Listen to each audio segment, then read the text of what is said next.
I didn't know he was the Mandalorian, so I wrote down Night Vader. So he's on the poster, Caroline.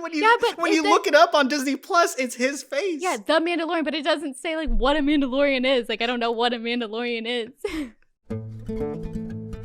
Welcome to Heinously Uninformed, where we recap the latest episode of the second season of The Mandalorian. I'm Caroline, and I can name 3 Star Wars movie titles, and I don't know what a Mandalorian is. And I'm Albert, and I'm a lifelong Star Wars fan. Hello! Hi. Welcome back to Heinously Uninformed. Welcome. Wow. Season 1 of The Mandalorian. Oh, no. Season 2 of The Mandalorian. Oh my goodness. Has premiered. And we have both seen episode 1, chapter 9, titled The Marshal. I didn't write that down. You didn't know the name of the episode? No. Oh my God. I forgot that was important. I'm sorry. Wow. So, all right. Well, a great beginning. A great beginning. Yes. So you didn't even know the episode title. No. Well, it's fittingly titled "The Marshal" for reasons we'll get into in the content of this episode. But Caroline, I'm curious. This is your first exposure to anything Mandalorian related. Yeah. Anything. I'm curious. What are your initial impressions, feelings, thoughts? Well, I was correct in my early prediction. I don't like Baby Yoda. What? There, I said it. That's how you're going to start this episode? You don't like Baby Yoda, the most beloved character of the Star Wars universe in maybe of all time? I mean, I have notes aplenty, so when we go through the episode, I can highlight exactly where my disdain began. It was the first moment. Don't love Baby Yoda. I did love the music. I thought that was really nice. The music's great. And yeah. So is Baby Yoda. It's going to be an adventure for sure. Yeah. So I guess just to give you some preamble, this episode of The Mandalorian was written and directed by the show's creator, Jon Favreau. This is the first time he has helmed an episode. He's only been working behind the scenes as the showrunner and sort of like the head creative force. But this is the first time he's directed an episode of The Mandalorian. And the other thing to note is this is the longest episode of The Mandalorian in series history. So running at around 55 minutes, I believe. How long are they normally? Are they normally? They fluctuate a lot. So there's some episodes where they're somewhere in around the 30-minute marker. Sometimes they're 45 minutes. But this one was almost an hour long. Yeah. I thought that they were, because that one was an hour. And I guess I'm so used to, especially with streaming services, when they have a show, it's either like right around an hour or it's like right around 30 minutes because we're so used to watching TV like that. So I guess I just assumed every episode was going to be about an hour. Yeah. So. Well, for me, this hour flew by very swiftly. Unlike you, I love the show. I've seen season 1 and I'm very much a big fan of the series. And in watching this episode, it reminded me a lot about why I really enjoyed the season 1 premiere so much. I really love this episode. I think I was sort of falling off the trail of it a little bit towards the end of season 1. There was like some high points, some middling points. I mean, the largest sort of criticism I can give of season 1 is that sometimes the episodes were just like, okay, just okay. Mm-hmm. And I kind of forgot about it. But this episode I thought was fantastic. I love this show. It made me love Star Wars again. Oh. Yeah. I do not share that sentiment. What is your sentiment, Caroline? I just know you don't like Baby Yoda, but what do you think of the episend as a whole? I didn't think broadly. That there was like not a lot of tension. Thought it was a little predictable. And the way that like some of the like universe, I'm trying to think of the word for it, like the crystals and the creatures, they're like, we only have like the way that the words were thrown around, I was like, does anybody actually know what all these things are? Or is this like just this episode? Do I need to start remembering? Because like there was back in our season 1 for Game of Thrones, there was like, what was it, like Dragon Glass or whatever? Dragon Glass, yeah. Or Dragonstone or something. So it's like Dragonstone. Are we still making this mistake a year later? Look, I never learned it. It was never my job to know that, okay? Someone Yeah. But when they started talking about these crystals, I was like, am I going to have to file this away in my brain and be like, this is the most powerful substance known to man? Or is this just trivia? Yeah. Like, I don't know. So, well, we'll get into it. But before we get into the recap, which we should get into because it's a long episode and there's a lot to cover, let's just remind the viewers the listeners that they can also be viewers. We are recording this on Halloween, so happy Halloween, everyone. If you want to see us in costume, you got to check out our Instagram and YouTube because we are dressed as Star Wars characters, right, Caroline? Oh, yes. I am. Which Star Wars character are you? Velmandaron. Oh, that's so good. I'm actually just dressed up as the skeleton or one of the bullies from the Karate Kid. So that's my thing. I'm Velma. I'm wearing a sweater and glasses. I really like Mandalorian. That was great. Mandalorian. I don't know. Yeah. So check us out on YouTube and Instagram if you want to take a little visual snapshot of how we look like on Halloween. And also, I will look radically different for next week's episode because I have a lump in my neck that I'm getting surgically removed sometime middle of next week, which will be fine. I'll be good. But I will. And I talked to my doctor about this, Caroline. I will be able to record next week's episode. I just will have bandages and I will look a little drugged out and swollen. Oh my God. Okay. Because I was trying to figure out if I want to record with someone who is a super fan. Like if you weren't available, I was like, I could try to, I don't know if this person has a microphone. Yeah. Or if I'm just going to like ask my friend who also hates Star Wars and we just take a big old dump on the show for an hour. Oh my God. Caroline, let's get into it. Let's start recapping the show. Are you ready? Yes. All right. I mean, before we even get into the opening shot, I just wanted to note that the Lucasfilms logo looks like Seven's jeans from, or not Seven's, fucking True Religion jeans. True Religion jeans? What are you talking about? I have no idea what you're referencing. It's, they were... Wait, I know True Religion, the jeans. Yes, True Religion. And you think the logo looks like that? Because they have these like tacky pockets on the back and it just looked like shiny denim with rivets. So. Jesus Christ. Caroline, I think I might hate you by the end of our season 2. Like, it's been nice being friends with you. It was nice being friends with you. I guess this is goodbye. I don't know. This podcast is really just chronicling the end of our friendship. Yes. All right, so let's start. The show opens with the Mandalorian and Baby Yoda sort of walking towards the camera. And we learn that our titular characters, whose do you know their names? Well, I kind of do now, I guess. Well, we have Baby Yoda. Does Baby Yoda have a name or is he just Baby Yoda? He's referred to as the child in the show. Okay. And then I learned, but only because I turned the subtitles on. And I learned it 15 minutes into the show from my subtitles that the guy in the helmet is the Mandalorian. Yeah. But he's also a Mandalorian. Yeah. Apparently, I learned from the dialogue in the show as well. But I still don't know what a Mandalorian is. I just know that it's not a person named a Mandalorian. Yeah. Just to go real brief, because this episode is riddled with references, Easter eggs. It is riddled with so much stuff that we can spend hours talking about everything. But briefly, I do think it's important for you to understand what Mandalore or Mandalorians are. Yeah. They're essentially a race, a creed, a culture at this point that is really sort of centered on like I guess it's like a warring culture, a warrior classing culture. They were one of the most like feared and renowned sort of force in the galaxy. They went toe to toe with some of the strongest people in the universe, like Jedis, the Empire, at some points the Republic. So they really are a force to be reckoned with. However, and I must correct a mistake I made from the first episode, or episode 0, which is this show does not take place between episode 3 and 4. It actually takes place between episode 6 and episode 7. So between Return of the Jedi and The Force Awakens. Okay.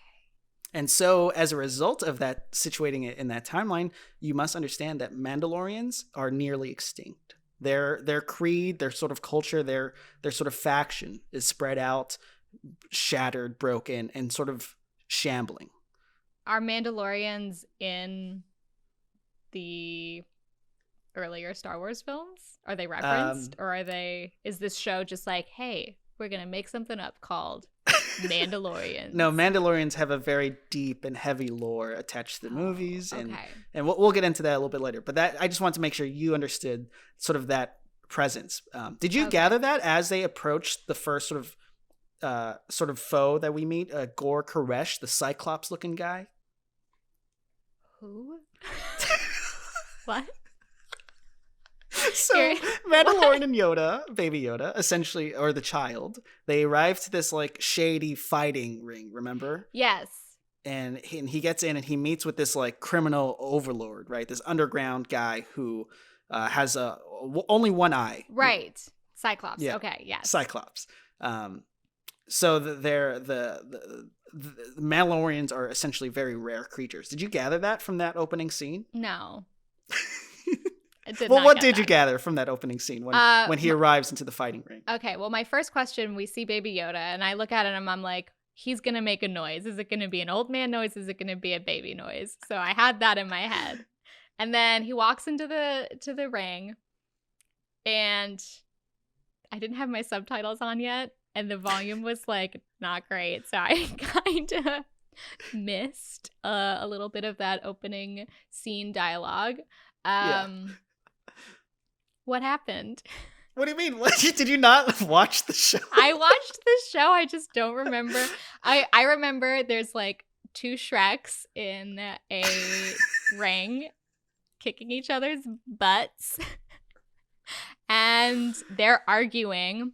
And then I was writing down a note when someone shot one of the Shreks. I don't know who shot one of the Shreks either.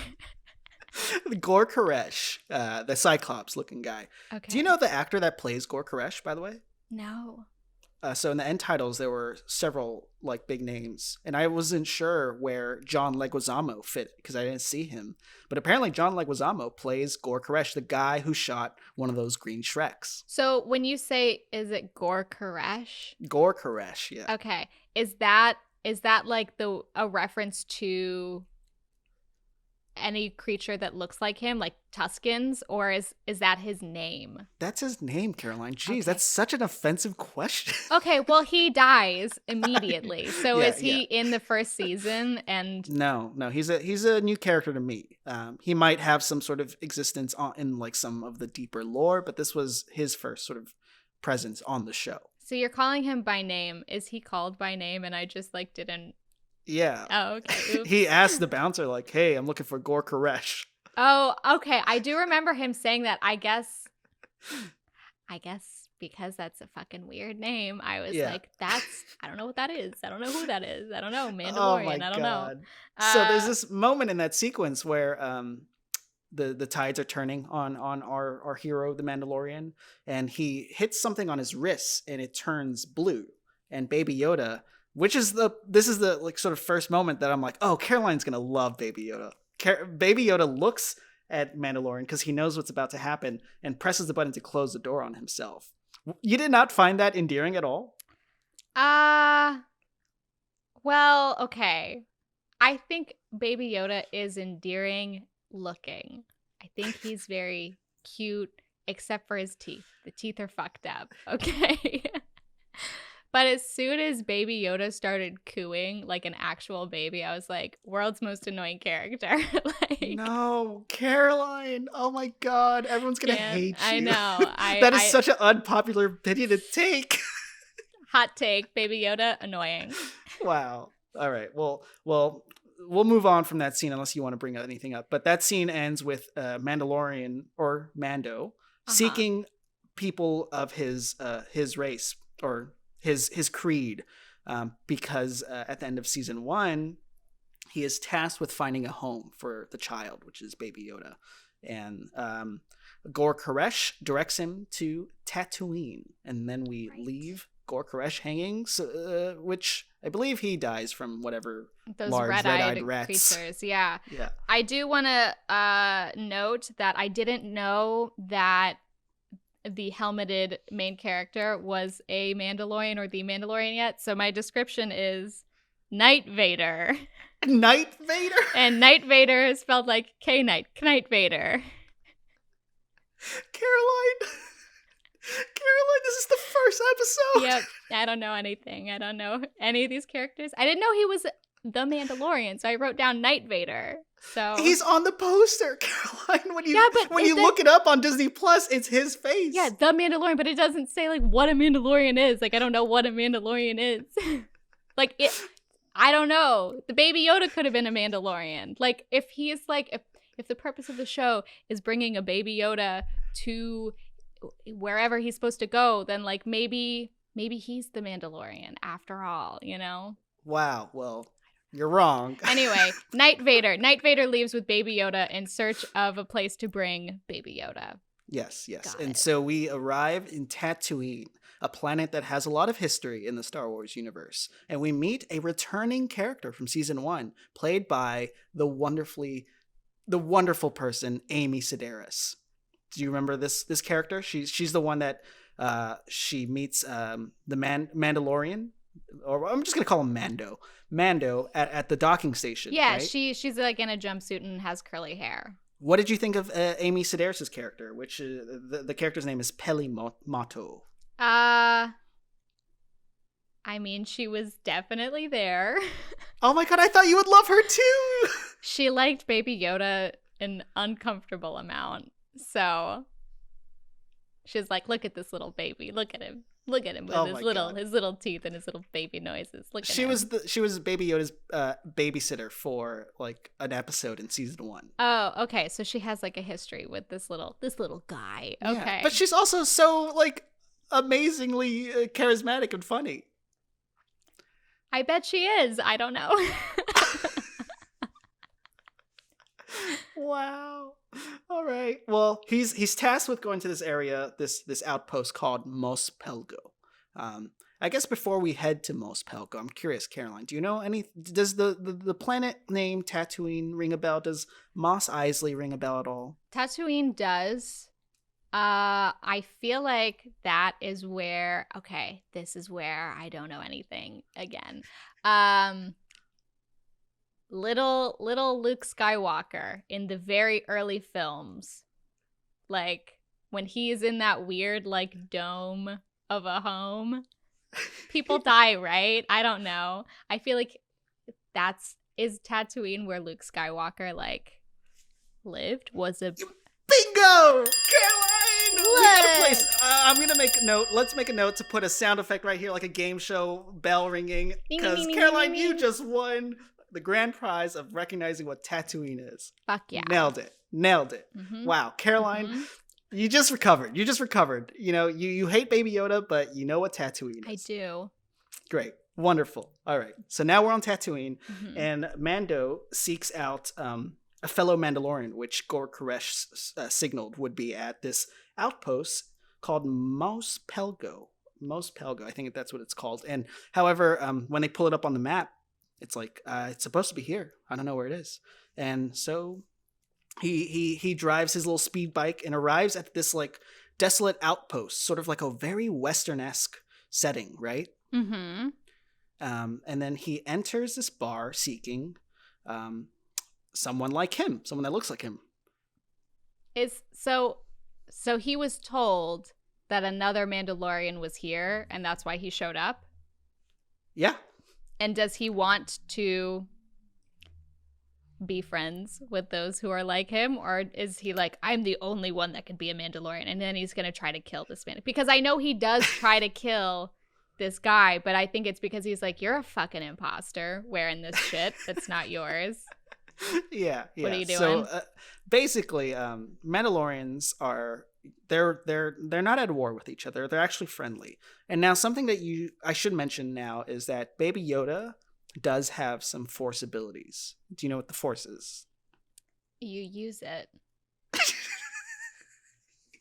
That's So what I know.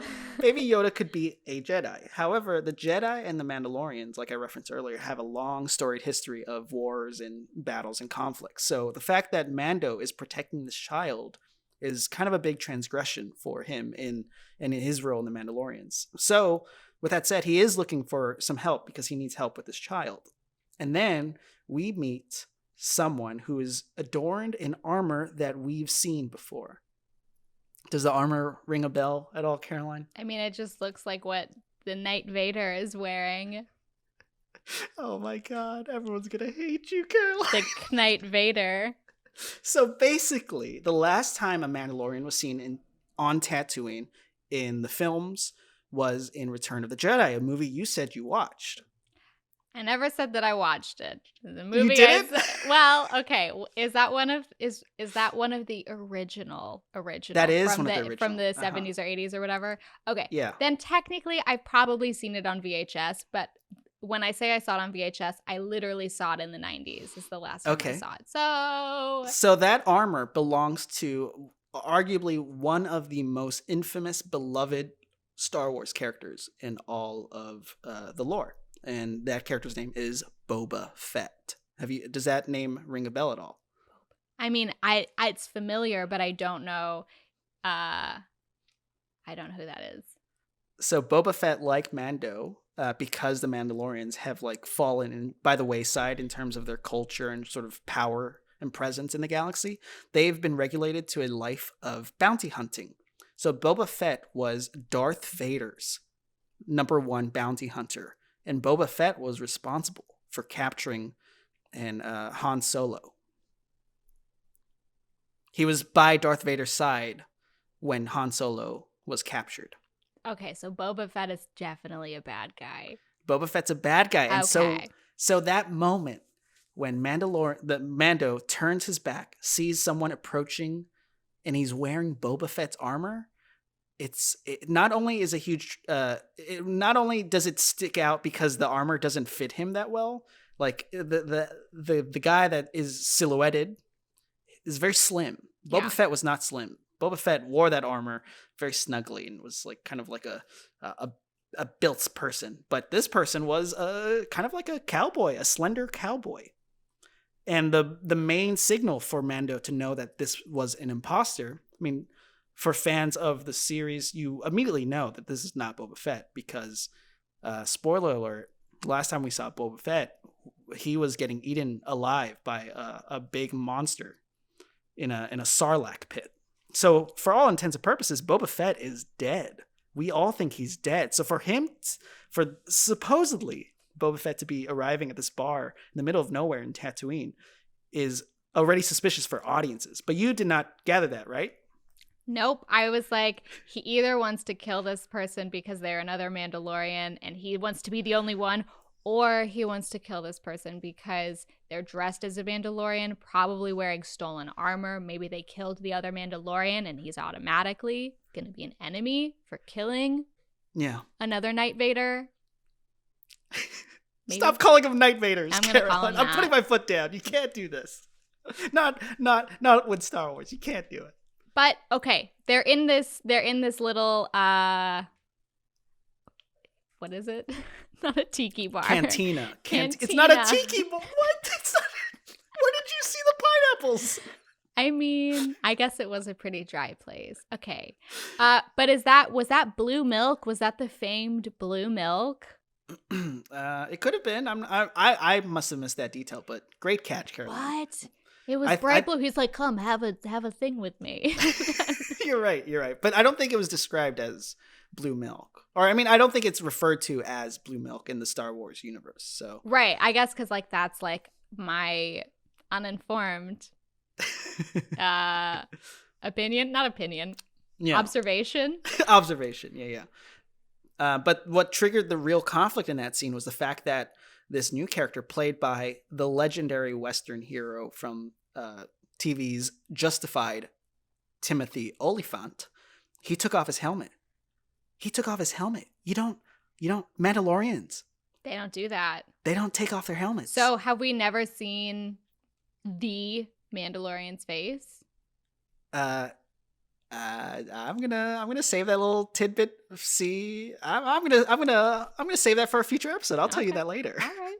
Okay. But we see Timothy Olyphant's face, whose character's name is Cobb Vanth, and we learn that he is not Boba Fett. He is a sort of the Marshal. He is the Marshal of this town, sort of the protector of these underprivileged folks. Hence the episode title, The Marshal. The Marshal. There it is. That's the title. There it is. I knew that.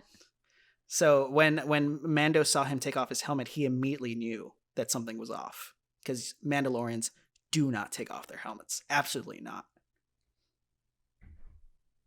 That went over your head? I mean, I guess because like he never took his off. Like I should have been like, oh, obviously this guy is not a Mandalorian. But because I still didn't have written down that Knight Vader, I still had him in my notes as Knight Vader. So meant nothing to me. I don't know what it means. Yeah. All right. And so once Mando discovers that he is an imposter, he immediately must take justice into his own hands and retrieve the Mandalorian armor from him, which is interrupted by some earth-shattering arrival, right? A graboid appears. A what? Have you seen Tremors? Yeah. Oh, is that what it's called? That's what they're called, graboids. I watched it like 3 days ago. It's such a good movie. I love Tremors. It's so good. Oh, I forgot it was called graboids. But yes, a graboid, or what we learned to be a crate dragon. Oh, right. Yeah. And crate dragons are, I don't want to get too deep into it, but they're essentially ferocious dragons, right? They are some of the oldest, most threatening creatures on the planet of Tatooine. We don't get a good look at it because, like a Tremors graboid, it is under the sand and it eats a bantha, one of those like big elephant-looking things. Okay, right? Is that like? Because I called them Appa in all of my notes. Appa from like Avatar: The Last Airbender. Yep. Nice. So I could see that. I wasn't sure. I knew it was called something. I don't know trivia. So what is it called? It's a bantha. Bantha. Yeah. I'm pretty sure it's called a bantha. Was it with a TH? Yeah. Bantha. Okay. So this immediately creates an exchange, a negotiation. Mando isn't an unfair bounty hunter.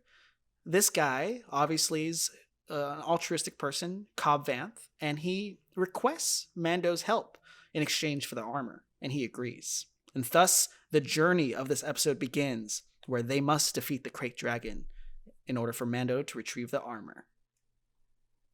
Yes. I mean, aside from the Star Wars lore, Caroline, do you are you understanding like what's happening from scene to scene? Like you understand like the big, like just basic plot, right? The basic plot, yeah. I mean, the beginning was foggy because they're like saying words, they're naming places or people or things like silicax crystals. I'm like, I don't know what any of this fucking shit is. I don't know what silicax crystals are either. But the way that he was like, I had a bundle full of silicax crystals. This is a Western. And I done traded it for a water skin and some armor. And I was like, is this silicax crystal? Is it trivia? Or is it like very valuable currency? Is this something like in the world where it's like, that's like our diamonds or something? But our silicax crystals are like, I don't fucking know. I guess it's valuable. I mean, some of the thing is, like I said, the show's riddled with plenty of little Easter eggs and references. Maybe the crystals are something that are just outside of my knowledge, but I mean, for example, the thing that Cobb Vanth drives around is a propeller from a pod racer from Star Wars Episode 1. So it is like an engine from these racing vehicles from the first Star Wars movie, or I guess the reboot that came out in like in 1999. So that's sort of a nod to that movie.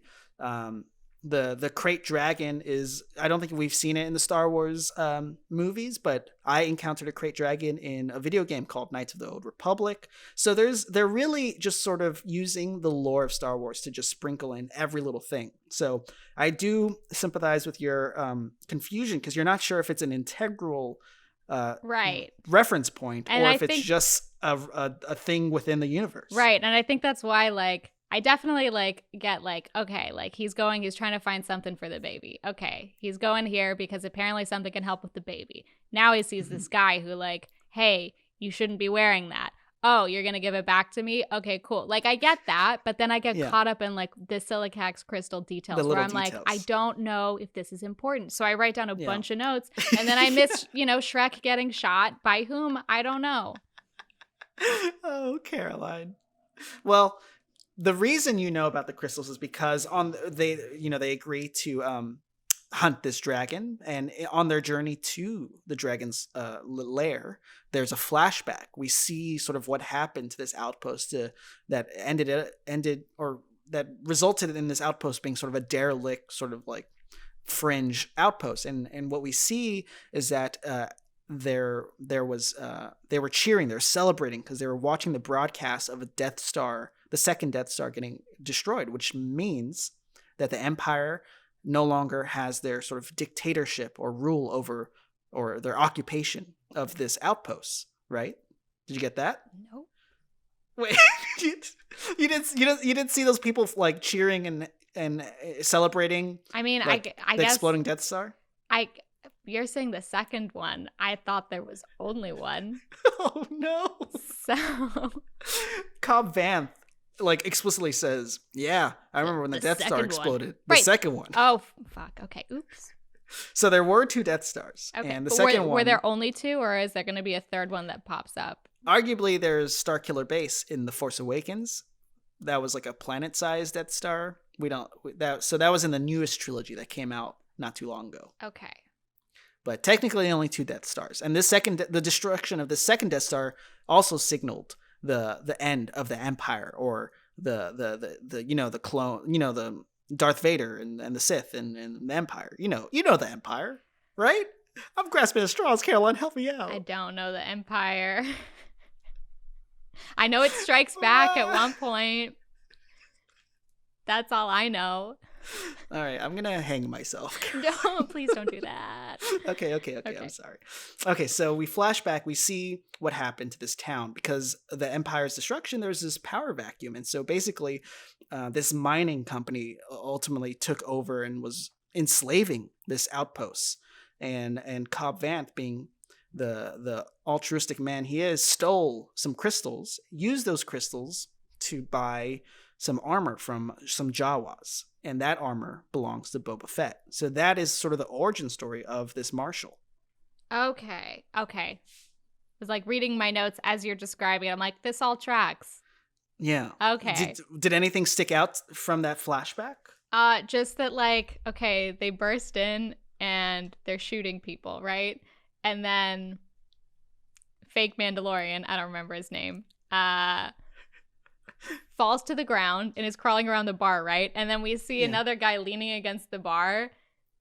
He did not look like he had been shot, by the way. He was way too fucking chill. He was just laying there and then, like, kind of opens his hand. There's no blood or whatever. Are you talking about the bartender? Yeah. He didn't look like he had been shot. Was he shot? I don't think he was shot. That was the thing, was like he like clutched his like belly, and then like right. And then he like the not Mandalorian like crawls away, like he gets away, leaving him there. So he must be like, well, you're gonna die, so bye. I just he carried him outside. Oh, did he? Yeah, he carried him through the back exit. He helped him out. Wait, I thought he was hiding behind the bar. Yep. And then he was like, we got to get out of here. And he picked him up and carried him out through the back, or like helped him out through the back exit. Okay. Well, maybe I was writing down, did he really get shot? Caroline, it sounds like you need to rewatch this show. I feel like I need to maybe I need to dictate my notes as opposed to like writing down my notes. You're missing some crucial content. Like it was probably pivotal. I still don't know who shot Shrek. Okay. All right, we got to move it. Okay. We got to move it because there's still so much stuff to cover. So much. After this flashback, we arrive at the dragon's lair, or even prior to that, we run into some Tusken raiders, right? And we see these spiked animals, like these dog-like creatures. Yes. But the Mando is able to speak the Tusken raider language and calm them down. And then we meet the Tusken raiders. Do you remember seeing these types of characters before this? No. All right. Well, they also play their big presence in all the Star Wars films, so I don't blame you. Well, but not all of them, but like they're pretty iconic. I mean, yeah, I was like, oh, they only live here, and this is our first time seeing them ever in the whole universe, ever. I guess I'm wrong. Yeah. Okay. Well, the Tusken Raiders, we learn, have the same problem as the Mos Pelgo outpost, which is the Krayt Dragon is just causing so much trouble for both of these tribes, and they come to an agreement. We must work together to defeat this dragon. Yes. Right. And so once they sort of come to that conclusion, they return to Mos Pelgo to sort of bring this sort of deal to the town folks and try to win. Because they've kind of been volunteered already. Yes, exactly. Yeah. So, my impression of when both Cobb Vanth and Mando were sort of giving the spiel about what's going to happen, we're going to take out the Krayt Dragon, but we got to work with these Tusken Raiders. I got the vibe that the townsfolks of Mos Pelgo were very they all sounded like very much like MAGA hat wearing people, just like. I literally have in my notes, I feel like sand people is a slur. Yeah, it is. Like I was like, what the fuck are you doing? Yeah, in the movies, the Tusken Raiders were just problematically sort of stereotyped from just like a lot of Middle East and Asian culture, and they were always just sort of like fodder for our main heroes, who are not to get too edgy here, but we're all white. So, and these Tusken Raiders are all covered in rags, which are reminiscent of cultures that are not necessarily Western. So, what this episode is doing is it's sort of giving them a little bit more life and humanity. Mm-hmm. And I think that scene in the cantina where they're sort of pleading with the town definitely feels sort of like a response to where we're at culturally now, where we don't like those kind, and they, very like Western, sounding conservative folks just being, I don't like this. Yeah. Yeah. No. I could easily see them all voting for Trump, to be honest. I'm uncomfortable. I'm watching this show because I'm like, I want to exist in a totally different universe. And the same problems are still present here. Got it. Well, it initially is a problem, but they rally together, right? They do. After yelling at each other because they accidentally drop an explosive. Not a big deal. It's an accident. Yeah. Could kill everyone, but it's an accident. It's not a big deal. Whatever. Yeah, I did. I was like, I was gonna take that sort of motion, just like, oh yeah, that's a good message, but it's a bomb. It is a bomb. Like, don't. They dropped a bomb. Like they dropped a whole bomb.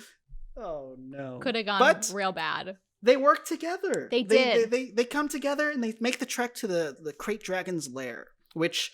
Do you remember? Can you recap their battle plan for this confrontation? Yeah, so they're gonna do the thing that made me really upset from the fucking get, which is they keep putting these little appas like out there, like just as like bait, just to like, make it so it doesn't come eat us. We're just gonna put, and I'm like, that's not fair to that little creature. So they put it there. It's bait. They're gonna draw it out. They've buried the bombs, and then they're gonna blow it up. Because its tummy, his little tummy is the only sensitive part. Its tummy's a little weak. So yeah. Let me ask you point blank here. Okay. At this point in the show, are you more sympathetic to the banthas that are being used as bait versus Baby Yoda? Absolutely. Oh my God. Why do I set you up for this? Why do I set myself up to be sad and angry? because I guess I feel like Baby Yoda has someone like looking out for him.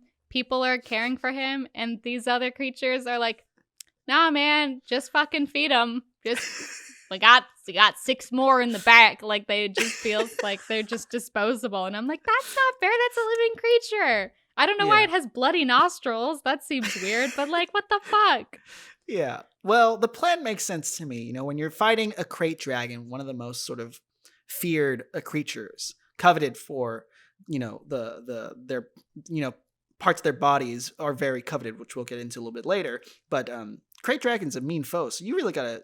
I mean, it's not only the banthas that were putting their lives at stake. It was these humans from Mos Elgos, or not even humans, just this collection of refugees, sort of from this outpost, and Tusken Raiders. So everyone's risking their life to fight this foe.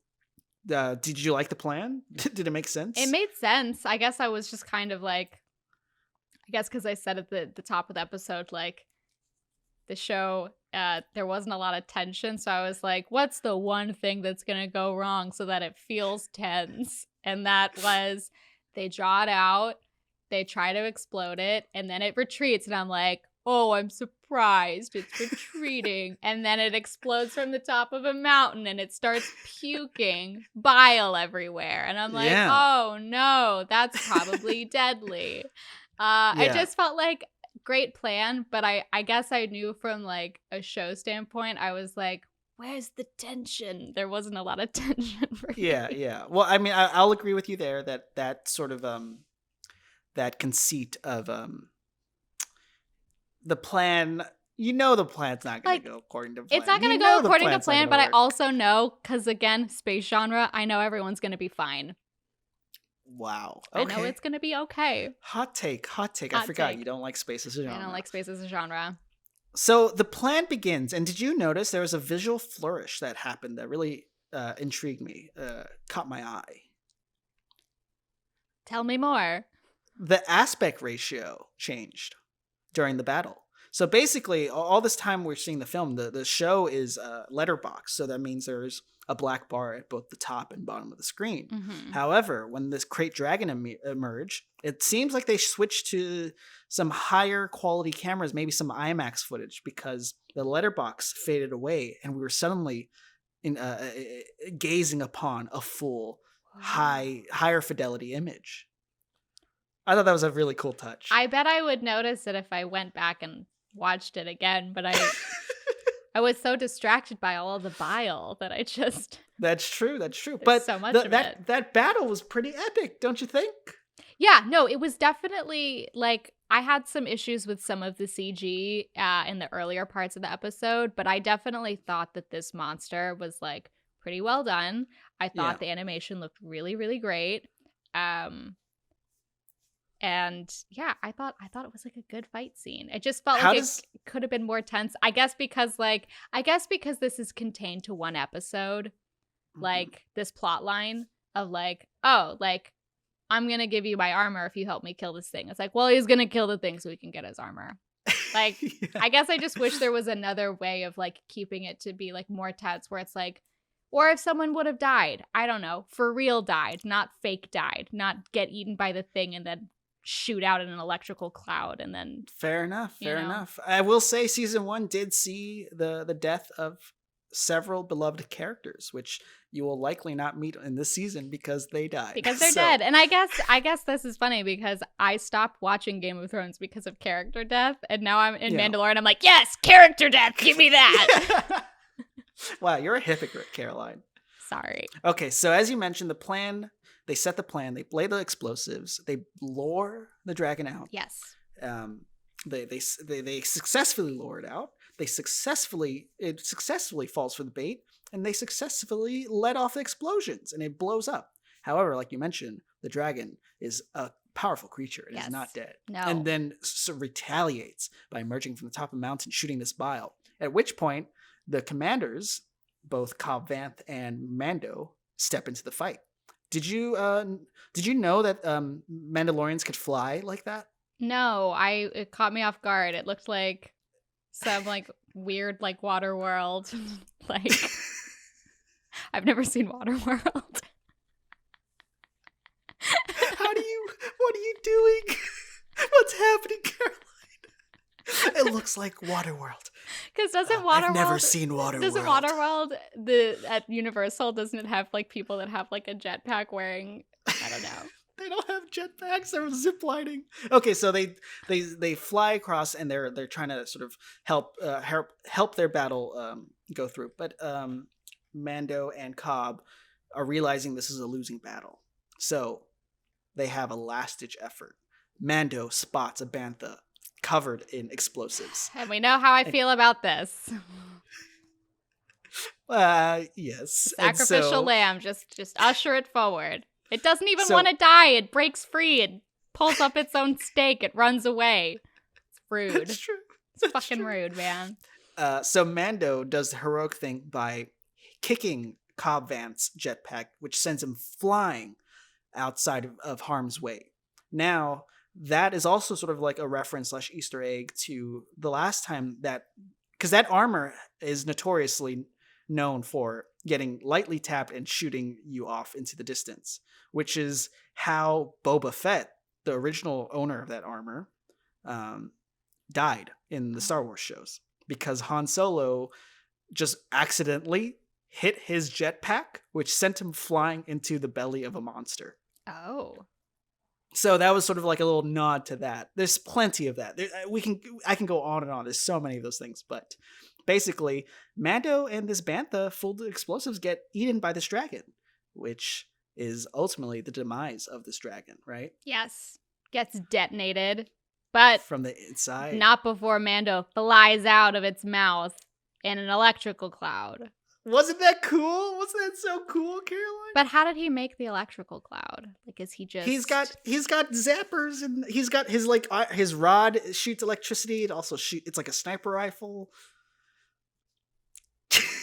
I don't know. For the listeners, Caroline is shrugging and dancing a little bit. Giving me making some weird, I don't know, faces. I don't know. But they do it. They defeat the dragon, and everyone is happy and cheering. Were there any sort of main takeaways before we move on to the next bit? The next bit. I mean, main takeaways. I mean, they succeeded. He should get his armor back. He Caroline, does. You couldn't even fake excitement. I don't. They keep killing these little guys.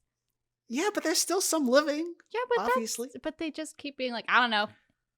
Bring old Tobias around from the back. He's next up. He's old. Like, their sacrifices fostered, or at least laid the groundwork for peace between these two sort of warring groups, the Tusken Raiders and this outpost. So, all in all, I think it was a worthy endeavor. And they're swift to celebrate. And Cobb Vanth, a man of his word, agrees to remove the armor and give it to Mando. And then he does. It's good. It's great. Yeah. Congrats. Yeah. A lot of the thing is, I think the episode, because when we see that first scene, there's a negotiation between Gor Koresh and Mando, and Gor Koresh betrays him and sort of tries to backfire. As an audience member, did you feel that Cobb Vanth could have been evil at this point? Do you think he could have turned on Mando? No? Because I knew it was going to be summed up in an episode, and we're never going to see this motherfucker again. Well, I will say he's new to this season or series, so we might see him again. Oh. He's honestly such a perfect Western actor. Like, if he starred in this show called Justified, and he really just pulled it off. I kind of wanted him to keep the armor because I think he earned it, but Mando rides off with it. Not gonna happen. He's gonna give it back. Give it back to who? I mean, that's what I mean. It's like he's gonna give it to the Mandalorian because that was the deal. Yes. Yeah, that is a deal. And the Tusken Raiders are quick to sort of rip apart this carcass for its valuable resources, its meat, its bones, its stuff. And then at a certain point, the Tusken Raiders find something. It looked like a pearl, but it's not, because this is not an ocean-dwelling creature. It is a pearl. Wait, what? It is a pearl. What? I don't know the exact name of it, but I do know that pearl is a highly coveted, like, when people slay crate dragons, they are slaying him not only for the honor of killing, like the pride of killing this animal, but it's also to get the pearl. Oh, I thought it was like, I was like, that looks like a pearl. And then like, that's what I wrote down. I was like, maybe it's an egg. I don't know what it is. Like, Yeah, I thought it was an egg at first too, right. Cause like but I I thought, Googled it. okay. Cause like the way he held it up, I was like, it's not an egg because unless they're like celebrating, like we killed it before it gave birth or something, which maybe could be a reason to be like, fuck yeah, we did it. Yeah. But it just seemed like it was way more prized than an egg. No, it's an incredibly valuable resource because that pearl has some properties that are still a little bit unknown to the Star Wars universe. I'm sure there's some super fan that's going to be like, well, actually, it's this. But from what I've cursorily read about the pearl is that the pearl could be used to create a lightsaber or a dark saber. It has some properties of these Kaiba crystals that are used to power lightsabers, which I know I'm talking to you right now. It's going one ear and going out the other ear. I'm not going to save any the of pearl that. is very valuable. Okay. That's the takeaway. It is a pearl. It's valuable. Yeah. Got it. It could also lead to the creation of a lightsaber, possibly. So technically, maybe in the wrong hands, this pearl is a dangerous substance. Yes, exactly. In the wrong hands, it could be a dangerous tool. And if you've seen season 1, which I know you haven't, because you're heinously here uninformed, we are, season 2. Mm-hmm. There is a character. One of the cliffhangers that season 1 ends on is the villain of season 1 is revealed to be alive and wielding a dark sword of some sort, a saber, a dark saber of some sorts. Is that the bald guy at the end? No. Oh. We'll get there. That bald guy at the end. Ooh. Goosebumps, Caroline. Goosebumps. Okay. But we'll leave the pearl behind because Mando's got bigger fish to fry. Mm-hmm. Unfortunately, he came to Tatooine looking for a Mandalorian and he doesn't find him. But someone is also watching Mando from a distance. Do you know who this is? No. Do you want to wager a guess? His father. I don't know.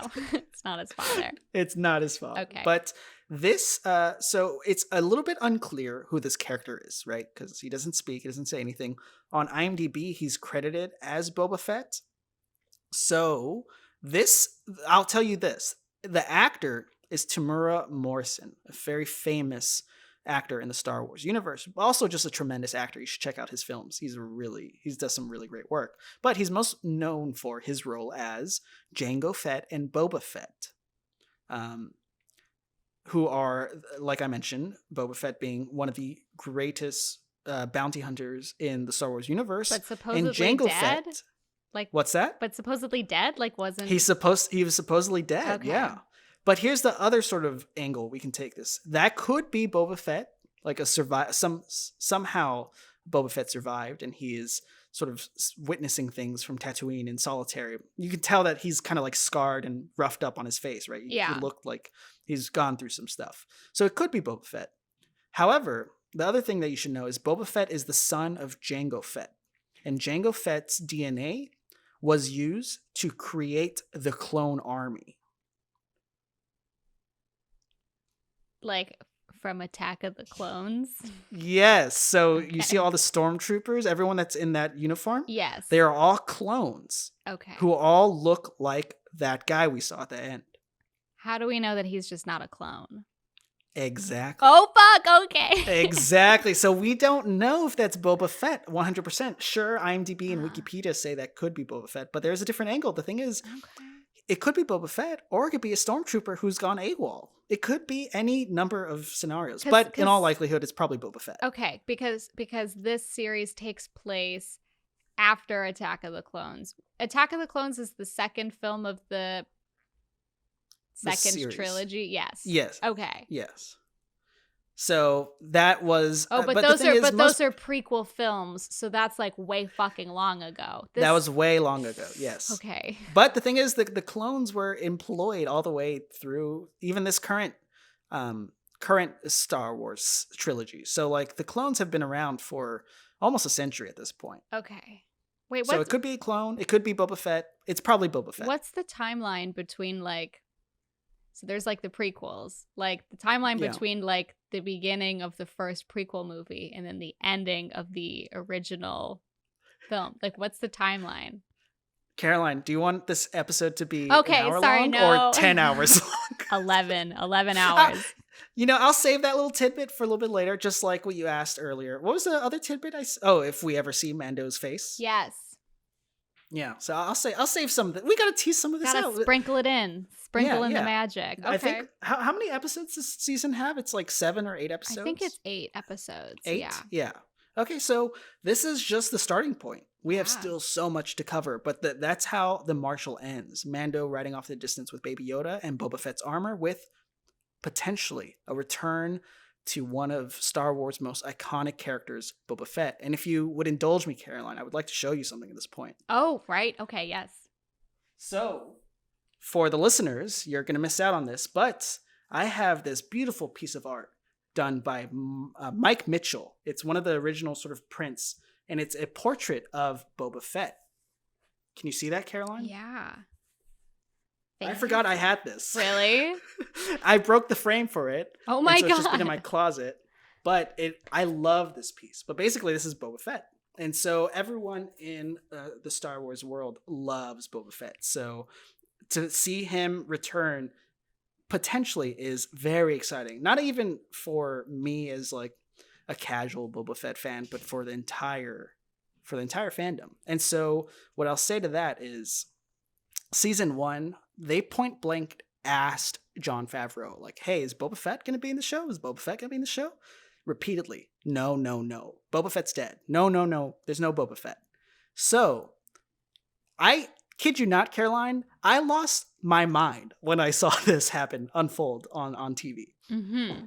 How would you describe your reaction? My reaction, jaw drop, gasp, just wild. I was like, your reaction? Well, it is spooky season, so I was like, are we getting a little like mummy crossover? Mummy? Are we getting a little crossover? I'm gonna flip my table, Caroline. I saw that guy. I was like, that looks like Mummy, or like the other, I don't know, some like Dwayne the Rock Johnson film where he's bald and shirtless. The Scorpion King. Yes, that's the one. That's the one. Yes. Oh, wow. Well, we did it. We recapped season 2, episode 1, otherwise known as chapter 9, The Marshal. The Marshal. We did it. This is the start of season 2, and wow, what a start. What a banger. Mm-hmm. And for me, I am on board.